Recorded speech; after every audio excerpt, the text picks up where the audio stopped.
सद्गुरू श्री ब्रह्मचैतन्य महाराज गोंदवलेकर यांचं प्रवचन 12 जानेवारी.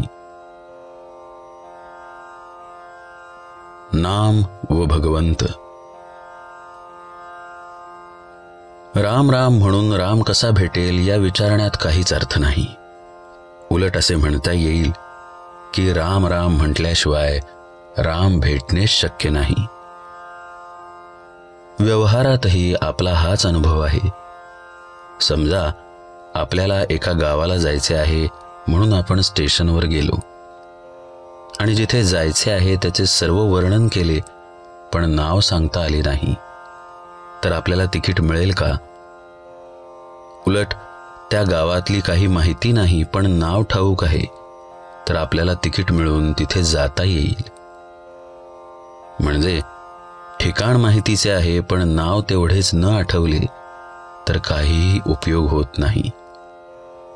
यावरून एक गोष्ट स्पष्ट होते की बाकी सर्व केले पण नाम नाही घेतले तर काही उपयोग होत नाही. म्हणून नाम घेणेच जरूर आहे. नामाने भगवंताची प्राप्ती होणार ही खात्री असावी. भगवंताच्या नामाची गरज 2 तऱ्हेने आहे. एक प्रपंचाचे स्वरूप कळण्यासाठी आणि दुसरी भगवंताच्या प्राप्तीसाठी. खायला प्यायला पोटभर, बायको मुले, घरदार वगैरे सर्व गोष्टी असल्या तरी सुद्धा आपल्याला काळजी आणि तळमळ का असते हे आपल्याला कळत नाही.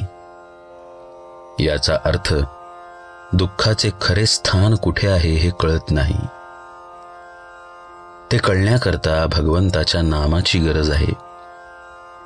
भगवंताची तळमळ लागेपर्यंत नामाची जरुरी आहे. नंतर भगवंता वाचून आपल्याला दुसरा आधार नाही म्हणून नाम घ्यायला पाहिजे. आणि शेवटी भगवंताच्या दर्शनानंतर नाम सवयीने आपोआप येते. एकूण आरंभापासून शेवटपर्यंत भगवंताचे नामच शिल्लक राहते. जो नामस्मरण करील आणि त्याचे अनुसंधान ठेवील त्याला भगवंताची जिज्ञासा आपोआप उत्पन्न होईल. नामाकरिता नाम घ्या की त्यात राम आहे हे कळेल. नाम घेताना जे घडेल ते चांगले आणि आपल्या कल्याणाचे आहे असा भरवसा ठेवा. भगवंताचे नाम हीच सच्चिदानंद स्वरूप सद्वस्तू होय. भगवंताच्या नामात जो स्वतःला विसरला तो खरा जीवनमुक्त होय. जे काय साधायचे ते हेच. बाकीच्या गोष्टी स्वप्नासारख्या समजाव्यात. त्या प्रचितीस येतात पण नसतात. देहाशी असलेले आपले तादात्म्य हे एक प्रकारच्या सवयीने आणि अभ्यासानेच झालेले आहे. याच्या उलट अभ्यास करून भगवंताचे चिंतन केले तर जसे आज देहाशी तादात्म्य आहे त्याचप्रमाणे भगवंताशी आपले तादात्म्य होईल.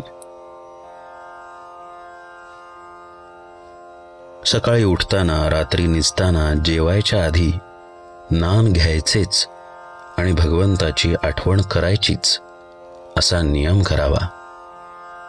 तो आयुष्यात फार उपयोगी पडेल.